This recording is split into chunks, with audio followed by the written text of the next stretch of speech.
우리 에스겔서 11장 14절에서 21절입니다.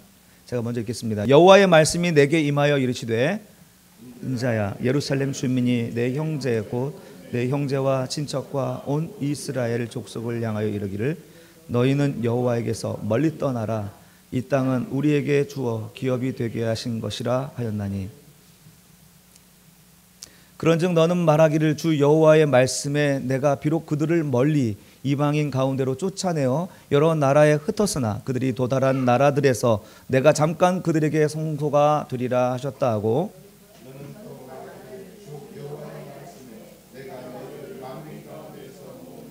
너희를 흩은 그 가운데에서 모아내고 이스라엘 땅을 너희에게 주리라 하셨다 하라. 그들이 그리로 가서 그 가운데에 모든 미운 물건과 모든 가증한 것을 제거하여 버릴지라.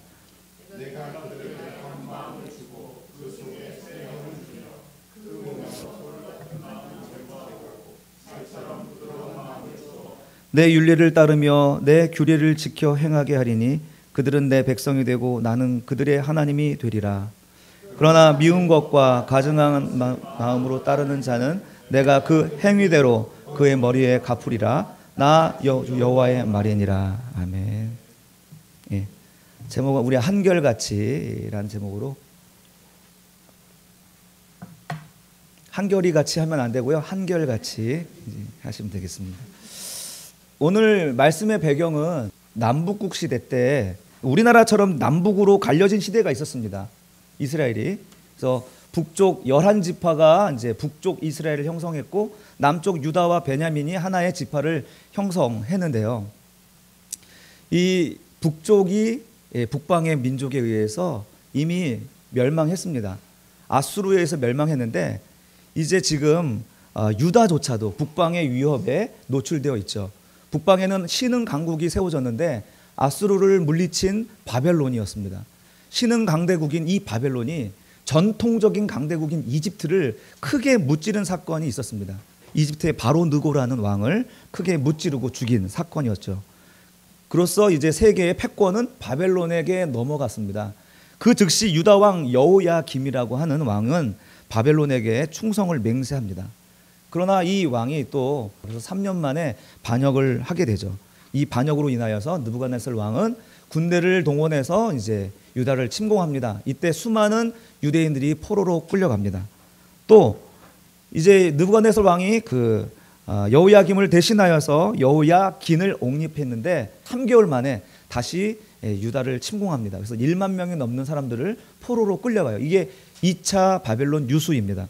그리고 마지막 왕 시드기야를 세우는데 이 시드기야도 에돔과 암몬과 모압과 두로와 시돈 이런 나라들과 연합하여서 바벨론을 이제 반역하고 무찌르고자 음모를 꾸몄지만 이것이 드러나서 결국 유다가 세 번째 침공에 의해서 완전히 멸망하게 됩니다.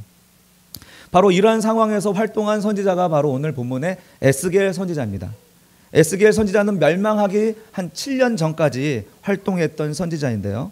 그가 했던 주된 메시지는 바벨론에게 복종해라, 바벨론에게 항복하라 하는 것입니다. 에스겔과 동시대에 활동했던 선지자가 있습니다. 눈물의 선지자 누구이죠? 눈물의 선지자 예레미야. 예. 왜 눈물의 선지자예요? 자기 동족 유다 백성들에게 너희는 바벨론에게 항복하라고 하는 그런 매국노적인 그런 메시지를 전해야 했기 때문에 그렇습니다. 평생. 왜 그랬을까요? 하나님은 왜 이스라엘 백성들을, 유다 백성들을 멸망하기로 작정하셨을까요? 그들의 죄 때문이었습니다. 돌이킬 수 없는 자정 능력을 상실한 그들의 죄 때문에 하나님은 이 멸망을 선지자를 통하여서 선포하였던 것이죠. 나라가 멸망할 테니 바벨론에게 항복해라. 오늘따라 발음이 안 되죠. 나라가 멸망할 테니 바벨론에게 항복하라 이렇게 이제 말씀하고 있습니다. 오늘 본문의 메시지가 바로 그 메시지입니다. 이 일은 하나님이 작정하신 일이라는 거예요.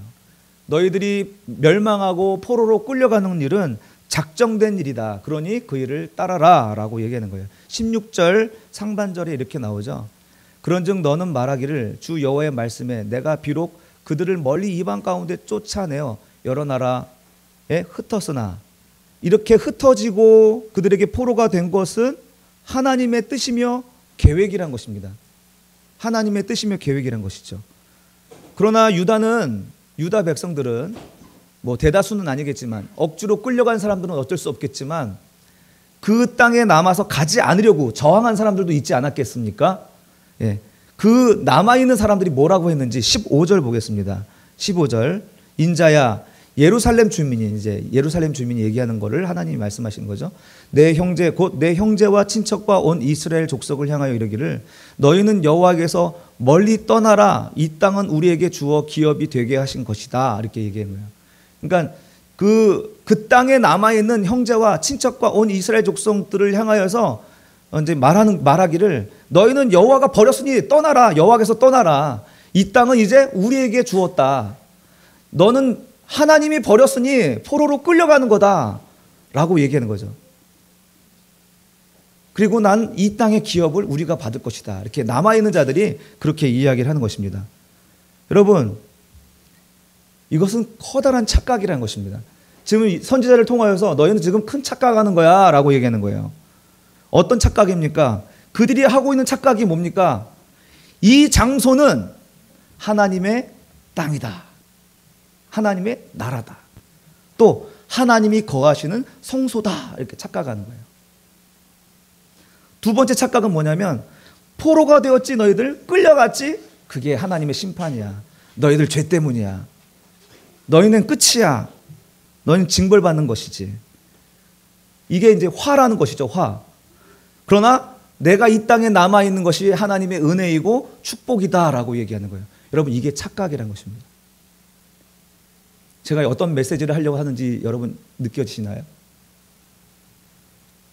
그런데 하나님은 그게 아니라는 거죠. 거기가 성소가 아니라는 거예요. 거기가 성소가 아니라 어디가 성소냐? 내가 있는 곳이 성소라는 거예요. 여호와 하나님이 있는 곳이 성소라는 거예요. 그 땅이 아니라, 너희들이 정한 땅이 아니라, 너희들이 그렇게 알고 있는 땅이 아니라 내가 있는 그곳이 성소이고 나의 땅이라는 것입니다. 비록 고난이고 실패이고 패배이지만 그것이 은혜야 라고 얘기하는 것입니다. 그것이 복이야 라고 얘기하는 것입니다. 이 시대보다 조금 앞선 시대, 사사시대 때 여러분 룻기 아시죠? 룻기? 엘리멜렉과 나오미가 가나안 땅에 기근이 들어서 모압 땅으로 피신하잖아요. 성경에서 기근이 들었다는 것은 하나님이 떠났다는 것을 의미하는 거예요. 이스라엘 땅에 하나님이 떠났다는 것은 더 이상 거기가 성소가 아닌 것입니다. 그래서 밀리고 떠밀려서 모압까지 간 그곳에서 하나님의 놀라운 섭리가 일어나잖아요. 구원의 역사가 일어나잖아요. 어떤 땅과 장소와 시간이 거룩한 것이 아니라 하나님이 계신 곳이 성소이고 하나님이 계신 곳이 거룩한 것입니다. 다시 16절 한번 볼까요? 그런즉 너는 말하기를 주 여호와의 말씀에 내가 비록 그들을 멀리 이방 가운데로 쫓아내어 여러 나라에 흩었으나, 주님이 흩으신 거예요. 그들이 도달한 나라들에서 내가 잠깐 그들에게 성소가 되리라 하셨다 하고, 물론 거기는 영원한 성소는 아니에요. 다시 돌아오게 하실 거예요. 그러나 주님이 흩어지게 한 그곳에서 함께 계시겠다는 것입니다. 거기가 성소인 것입니다. 여러분, 우리는 늘 이런 착각을 합니다. 내가 있는 이곳, 이 교회가 거룩한 것이고 집으로 나가면 거기는 세속적이고 속된 것이라고 생각하는 그런 착각. 이미 구약에서도 하나님이 거하시는 그곳이, 하나님이 계신 곳이 성소라고 말씀하고 있는 것입니다. 늘 이런 다툼이 우리 가운데 있는 거예요. 예수님이 사마리아 지역을 통과하실 때 누굴 만났죠? 사마리아 여인을 만나죠. 거기서 사마리아 여인과 우물가에서 막 대화를 하는데 이때 이 여자가 예수님이 선지자인 것을 알고 이제 묻습니다. 그때 아주 관심사였던 문제였습니다. 사마리아 사람들은 베델에서 예배를 드리고 유다 사람들은 예루살렘에서 예배 드리는 거예요. 그래서 이 여자가 이제 관심사를 얘기하는 거죠.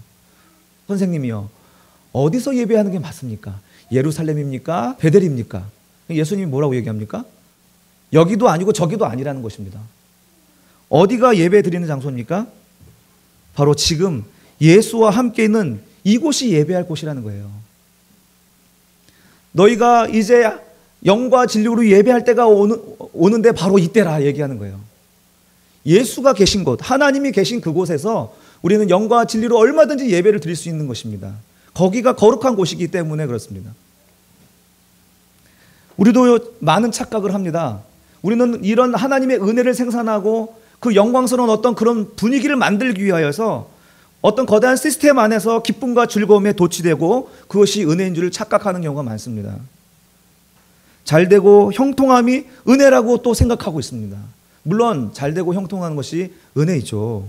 그러나 주님의 뜻을 살피지 않으면서 그 내가 어떻게 잘되고 안 되고나 거기에 온통 관심을 가지고 있다면 그것은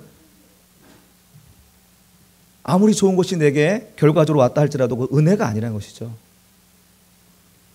오늘 본문에서 하나님의 뜻은요, 유다가 잠시 망하여 바벨론에게 포로가 되는 것이 하나님의 뜻입니다. 그것은 선지자를 통해서 줄기차게 예언했던 말씀입니다. 물론 그때 당시에도 거짓 선지자들, 거짓 예언자들이 있었습니다. 평안하다, 평안하다, 잘된다, 잘된다, 복이 있으리라, 복이 있으리라, 망하지 않는다, 망하지 않는다, 승리를 주실 것이다, 너희를 구원하실 것이다.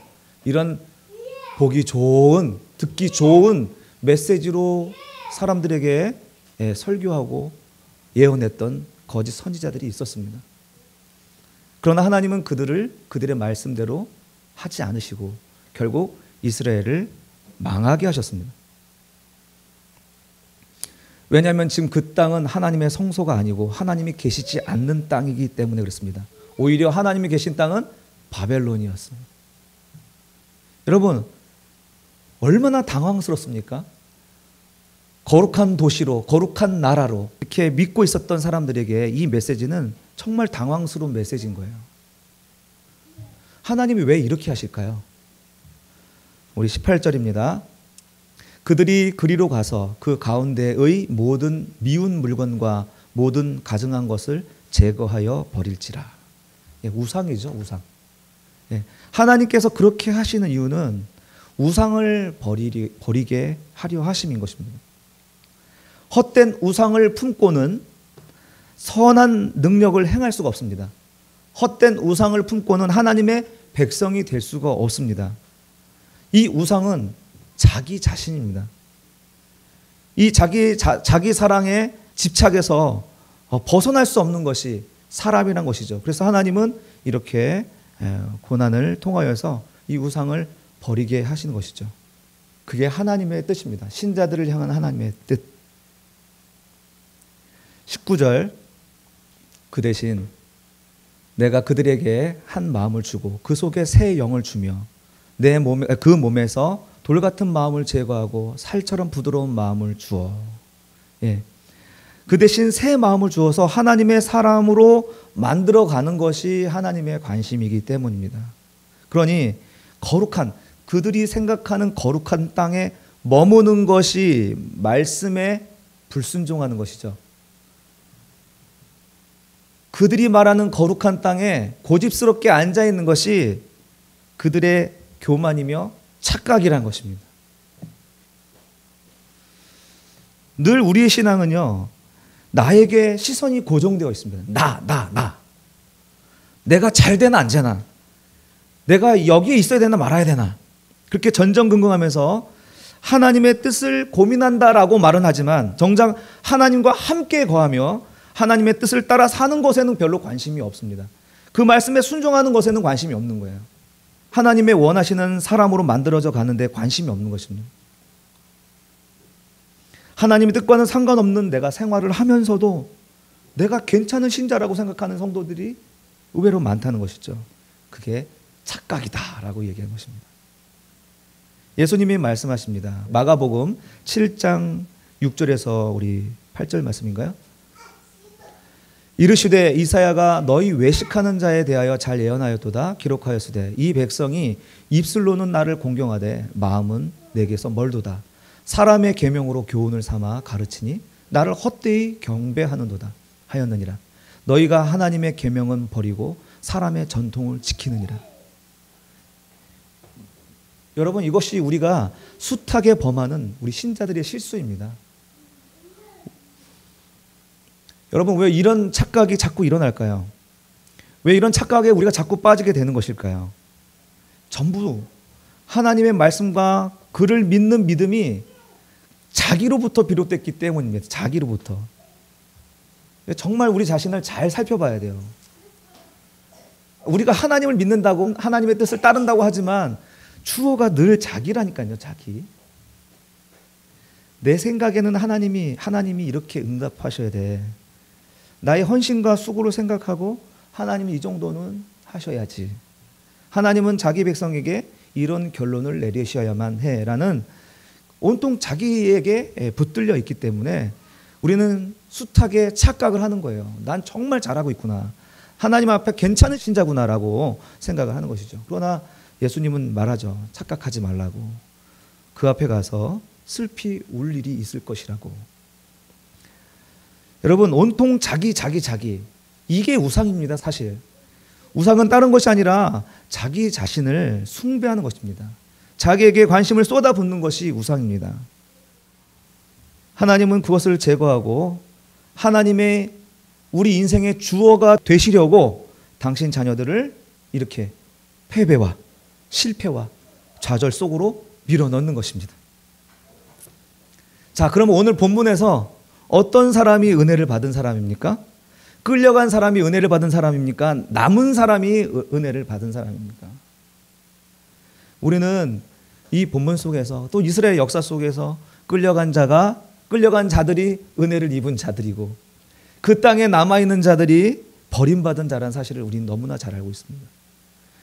바벨론에 끌려가서 하나님의 보호를 받고 있는 백성들은 고레스를 통하여서 그들의 권리를 회복합니다. 심지어 느헤미야 같은 아주 최고위층의 인사도 나타나죠. 느헤미야서를 보게 되면 이 예루살렘의 형편의 소식을 듣습니다.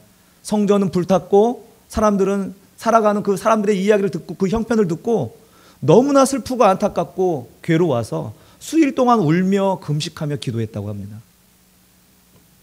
누가 은혜를 받은 자입니까? 하나님이 계신 곳에 있는 자가 은혜를 받은 자인 것입니다. 우리가 생각하는 고정관념 속에 있는 것이 은혜가 아니라 하나님의 계신 곳, 하나님의 뜻하신 곳, 그곳에 우리가 서 있는 것이 바로 은혜 입는 삶의 비견이라는 것이죠. 사랑하는 성도 여러분, 하나님의 본심과 하나님의 본래 계획은 우리를 망하게 하고 죽이려고 하는 곳에 있지 않습니다. 우리 안에 있는 우상을 제거하고 우리로 하여금 하나님의 사람으로 돌아오게 하기 위하여서, 회복하게 하기 위하여서 하나님은 이렇게 여러 가지 많은 훈련을 통하여 우리를 다루시는 것이죠. 그런 하나님의 마음은 우리가 제쳐두고 내 소원 안 들어주시나? 내 기도 안 들어주시나? 들어주시면 응답받았다 좋아하고 내 뜻대로 안 되면은 나를 버리셨나 의심하는 이런 신앙은 절대로 하나님이 기뻐하는 신앙이 아니라는 것이죠. 이거는 우상숭배라는 것이죠. 우상숭배. 그런 지경에 몰아넣은 것이 하나님의 은혜인 줄로 믿습니다. 구원을 보는 기회가 바로 이때라는 사실을 여러분 잊지 마시기 바랍니다. 아멘? 맨날 이런 설교하고. 근데요, 여러분 속지 마세요. 상황과 환경에 속지 마세요.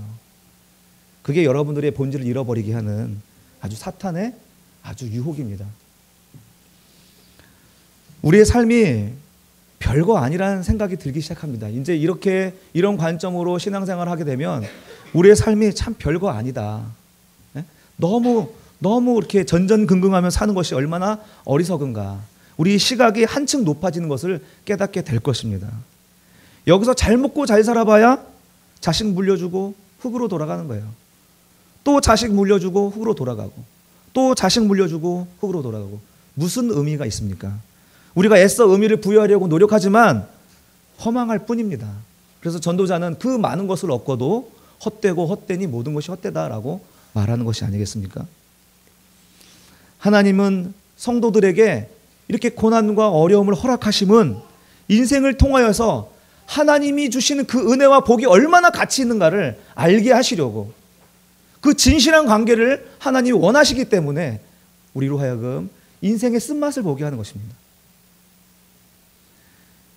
거기서 우리는 하나님의 마음을 알게 되고 진실함으로 하나님과 관계를 맺게 됩니다. 하나님은 이것을 기뻐하시는 거예요. 하나님과의 진실한 관계, 진실한 만남. 더 나아가서 하나님 우리에게 요구하는 건 뭔지 아세요? 전심을 요구하고 있습니다. 전심. 우리 진실한 마음 그거 하나님 아니고 우리의 마음과 생각과 뜻을 다하여서 하나님을 사랑하는 것을 원하신다는 거예요. 그게 우리에게 짐이 됩니까? 근데 하나님은 알고 있습니다. 얘들아, 그게 너희에게 복이야 라고.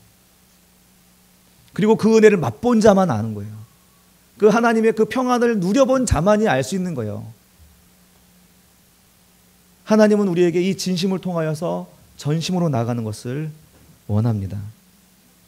엊그제 성탄절 감격과 감사의 세례식이 있었습니다. 거기서 진심으로 하나님께 감사하며 구원의 감격을 누렸습니다. 또 모든 성도들이 온 마음을 다하여 전심으로 하나님께 경배하며 감사했습니다. 하나님께만 집중하는 시간이 되었죠. 그러나 그 마음, 그 느낌 오래 갑니까? 집으로 돌아오면, 일상으로 돌아오면 내가 뭘 한 거지? 버뜩 바로 그런 생각들이 들어온다니까요. 사람 앞에서 창피하게 울고 말이야. 뭐야 진짜, 날 어떻게 한 거야? 그런 생각이 든다니까요, 여러분. 그래서 저는 그런 걱정과 염려로 그날 저녁에 문자를 보낸 거예요. 단체 문자를. 그런 일상 속에서 하나님의 은혜를 이야기한 것이었죠. 여러분, 우리의 마음이 이렇게 사실 조속으로 흔들립니다. 요동칩니다. 그리고 그 흔들리는 마음 속에 악한 영이 틈타는 거예요. 아무것도 아닌 것처럼 무익한 것으로 만들어버리는 것이죠. 신앙생활 오래 하신 분들 이런 장면들을 보면 어떻게 말하는 줄 아세요? 1년만 지나봐. 1년만 지나봐. 저 좋은 자세, 저 진실한 자세 또 틀어지고 흐트러진다는 거죠. 근데 이렇게 악담하는 분들이 있는데 이것은 자기 얼굴에 침 뱉는 거예요. 정말 중요한 것을 하지 않았다. 나는 그 정말 중요한 것들을 하지 않았다. 책임을 다 하지 않았다라고 스스로 침 뱉는 행위인 거예요. 여러분, 우리가 하나님을 진심으로 믿는 것 중요합니다. 그리고 주님이 요구하신 대로 전심으로 믿는 것이 중요합니다. 그런데요, 늘 이것이 오래가지 않는다는 게 문제인 거예요. 지속되지 못하는 것이 문제인 것입니다. 우리가 왜 신앙생활에 실패합니까? 분명히 하나님을 만난 경험도 있고 하나님께로부터 놀라운 축복을 경험을 했음에도 불구하고 이것이 왜 지속되지 않습니까? 한결같지 않기 때문에 그렇습니다. 한결같지 않기 때문에. 신앙생활의 실패는 한결같지 않기 때문이라는 것입니다. 이것은 모든 사람에게 마찬가지인 것 같아요. 이사야 38장 1절에서 3절 말씀. 그때 히스기야가 병들어 죽게 되니 아모스의 아들 선지자 이사야가 나아가 그에게 이르되 여호와께서 이같이 말씀하시기를 너는 내 집에 유언하라 내가 죽고 살지 못하리라 하셨나이다 하니 히스기야가 얼굴을 벽으로 향하고 여호와께 기도하여 하나 3절 이르되 여호와여 구하오니 내가 주 앞에서 진실과 전심으로 행하며 주의 목전에서 선하게 행한 것을 기억하옵소서 하고 히스기야가 심히 통곡하니 진짜 온 마음을 다하여서 하나님 앞에 기도하면서 하나님께 도움을 요청하죠. 그 결과 히스기야는 생명을 연장을 받습니다. 해가 10도 뒤로 물러가는 기적을 봅니다. 그래서 하나님의 은혜를 받았는데 이 진심과 전심이 지속되면 얼마나 좋아요.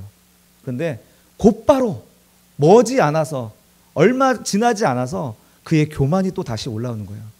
자기가 이렇게 병에서 건짐을 받았다 하는 이 이야기를 사람들에게 알리고 그리고 자랑하기에 이릅니다. 그것 때문에 바벨론에 침략을 받게 되는 그 빌미를 히스기야가 주게 되거든요.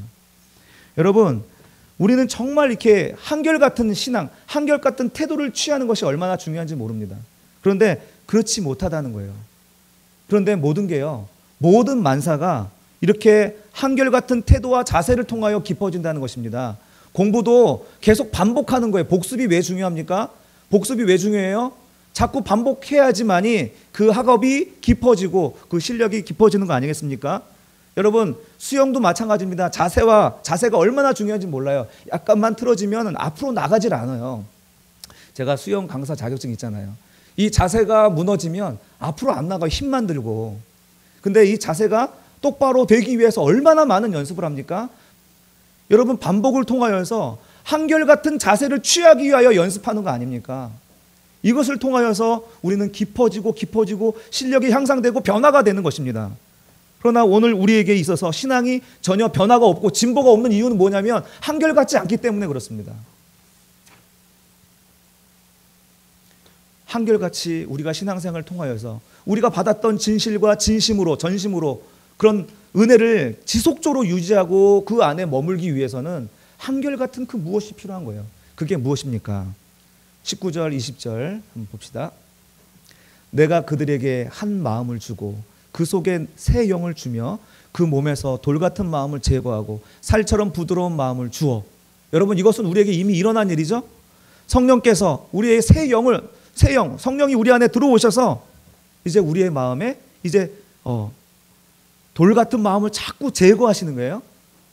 돌 같은 마음을 제거해 주시고 살처럼 부드러운 마음을 계속 주시는 역할을 지금도 하고 계시고 이미 하신 일들이에요. 이제 나머지는 뭡니까? 우리가 해야 될 일. 우리가 해야 될 일이 뭡니까? 20절 같이 읽겠습니다. 시작.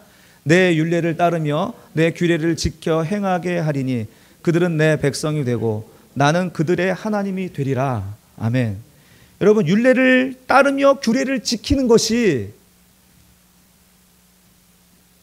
한결같은 은혜 안에 머무는 비결인 줄로 믿습니다. 아이러니하죠. 율법을 넘으면 은혜이고, 그래서 은혜를 누리면 율법을 초월하는 것으로 우리가 생각하잖아요. 그렇죠. 율법을 초월하는 거예요. 그러나 율법이 없어지는 게 아니라 율법을 더 그 정신에 합당하게 완벽하게 지키게 되는 것입니다. 은혜는. 그러니까 은혜를 받았다고 한다는 것은 무율법주의자가 되는 게 아닙니다. 하나님이 우리에게 율법을 주신 것은 지키면 구원을 주시겠다는 의미가 아니라, 지켜서 변화가 일어난다는 의미가 아니라 변화된 우리의 심령을 유지하고 발전시키는 하나의 지향점으로 주신 거예요. 그러니까 율법은 두 가지 기능이 있는 거예요. 하나는 은혜로 인도하기 위한 초등학문, 몽학선생이라고 표현했죠. 은혜로 이끌어가기 위한 초등학문이면서 은혜를 알고 깨달은 자들이 이제 행동하고 나타내야 될 또한 우리의 삶의 지향점이 율법이라는 것입니다. 율법에 하나님께서 말씀하신 그 율법, 지키라고 주신 그 율법을 이제 은혜 입은 사람들이 어떻게 해야 되지 할 때 지향점으로 주신 것이 율법이라는 거예요. 두 가지 기능, 초등학문이면서 우리의 지향점. 이 지킴을 통하여서 우리가 그 은혜 안에 늘 머물 수 있게 되는 거예요. 예수 믿는 사람은 착하게 살아야 됩니까? 착하게 살지 말아야 합니까? 예수 믿는 사람은 착하게 살아야 되는 거예요. 착한 사람이 되기 위하여 착한 행동을 하는 것이 아니라 나에게 착한 일을 이루신 하나님의 은혜, 예수 그리스도의 은혜 안에 머물기 위해서 우리는 착하게 사는 것입니다. 빌립보서 1장 6절. 너희 안에서 착한 일을 시작하신 이가 그리스도 예수의 날까지 이루실 줄을 우리는 확신하노라. 예. 또 9장 11절. 내가 기도하노라. 너희 사랑을 지식과 모든 총명으로 점점 더 풍성하게 하사 너희로 지극히 선한 것을 분별하며 또 진실하여 허물 없이 그리스도의 날까지 이루고 예수 그리스도로 말미암아 의의 열매가 가득하여 하나님의 영광과 찬송이 되기를 원하노라. 여러분, 예수 그리스도의 은혜를 입은 자는 바로 그리스도로 인하여 예수 그리스도의 의의 열매를 날마다 맺어야 되는 것입니다. 하나님의 말씀을, 그 은혜를 입은 자라고 하면서도 율법이 지정하고 보여주신 그 의를 이루지 못한다면 하나님께 영광이 되지 아니하고 찬송이 되지 않는 것이죠. 사랑하는 성도 여러분, 우리는 하나님의 율례와 계명을 지킴으로써 한결같은 하나님의 은혜 안에 머물 수 있습니다. 그로 말미암아 신앙의 진보가 일어나는 것이고요. 변화가 일어나는 것입니다. 내게 일어난 변화로 인하여서 세상에 질문을 쏟아내고 또 그들로 하여금 하나님께로 인도해낼 수 있는 것입니다.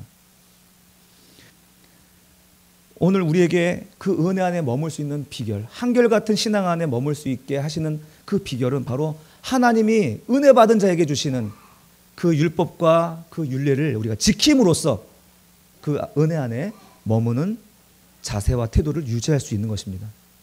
우리 빌립보서 2장 5절에서 8절 말씀 같이 읽겠습니다. 시작. 너희 안에 이 마음을 품으라. 곧 그리스도 예수의 마음이니 그는 근본 하나님의 본체시나 하나님과 동등됨을 취할 것으로 여기지 아니하시고 오히려 자기를 비워 종의 형체를 가지사 사람들과 같이 되셨고 사람의 모양으로 나타나사 자기를 낮추시고 죽기까지 복종하셨으니 곧 십자가에 죽으심이라. 아멘. 예, 지금 사도 바울이 우리에게 품으라고 한 그 마음, 이 마음은 하트가 아닙니다. 하트가 아니고 마인드예요. 마인드. 그러니까 하트는 어떤 우리의 본심, 중심, 이런 심장 이런 것들을 이야기하잖아요. 그럼 마인드는 우리의 마음이 어떤 행동과 태도에 영향을 주는 것이에요. 그러니까 너희는 예수 그리스도의 태도, 너희는 너희 안에 이 태도를 품으라. 곧 예수 그리스도의 태도와 자세다라는 거예요. 어떤 태도와 자세입니까? 그는 하나님의 본체지만 하나님과 동등됨을 취하지 않았다는 거예요. 자기를 비웠다는 거예요. 사람들이 되었다는 거예요. 그리고 낮추시고 죽기까지 복종하신 이 태도예요. 이 자세예요. 여러분, 이게 겸손입니다. 아우, 제가 뭘요? 나 같은 사람이 뭐요? 이게 겸손이 아니라 나에게 주어진, 하나님께서 나에게 맡겨주신 그런 삶의 자세와 태도를 유지하는 것이 겸손이라는 것입니다, 여러분. 전 이런 거 못해요. 이 겸손이 아니라 교만이라니까요, 여러분.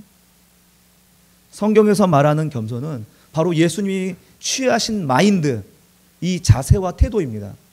어떤 상황과 환경에 따라서 흔들리는 게 아니라 상황과 환경과 상관없이 나에게 주어진 그런 태도를, 그 자세를 유지하는 거, 그것이 실력이고요. 그것이 그리스도인의 힘인 것입니다. 우리는 하나님의 말씀을 듣고 기도와 찬양을 통하여서 진실해질 수 있습니다. 우리는 전심을 다하여서 하나님을 사랑할 수 있습니다. 그럼에도 우리가 신앙에 실패하고 진보하지 않고 변화가 없는 것은 자기라는 우상을 붙들고 상황에 따라 요동치는 삶을 살기 때문인 것입니다. 상황에 따라 요동치는 삶을 살기 때문이란 것입니다. 그래서 성경은 우리에게 예수의 마인드를 품으라는 것입니다. 그의 마인드를 배우라는 것입니다. 상황에 따라 흔들리지 아니하고 사람들의 말에 흔들리지 아니하고 말씀에 근거하여서 그 말씀에 순종하는 태도를 통하여 겸손히 살아갈 때 우리가 이 세상에서 빛으로 역사하게 되는 것입니다. 사랑하는 성도 여러분, 율법은 은혜를 배우기 위한 초등학문이다. 율법을 통하여 은혜가 무엇인지 알고 하나님의 진심을 알 수가 있습니다. 이제 그 은혜를 알아서 진심과 전심으로 하나님을 사랑하는 자는 하나님의 말씀, 그 율법을 지키는 것입니다. 행하는 것입니다. 그 율법의 1.1획도 놓치지 아니하고 지키는 것입니다. 율법주의자가 되는 것이 아니라 우리가 받은 은혜의 지향점이 바로 율법을 지키는 것입니다. 사랑하는 성도 여러분, 그 자세와 태도를 통하여서 우리는 하나님의 은혜 안에 늘 거할 수가 있습니다. 신앙의 진보를 맛보게 될 것입니다. 그리고 전혀 다른 열매를 얻게 될 줄로 믿습니다. 사랑하는 성도 여러분, 2019년이 지나갑니다. 상황에 따라 흔들리던 내 삶을 지나가게 하십시오. 이제 내 안에서 착한 일을 행하신 하나님을 의지하여 나의 자세와 태도를 바르게 하십시다. 하나님의 명령과 율법과 규율을 지킴으로써 그 은혜 안에 머물 수 있는 저와 여러분이 되시길 바랍니다. 아무도 흔들 수 없는 믿음, 그래서 아무도 흔들 수 없는 평안으로 새해를 맞이하시는 새바람교회의 교우들이 다 되시기를 주님의 이름으로 축복합니다.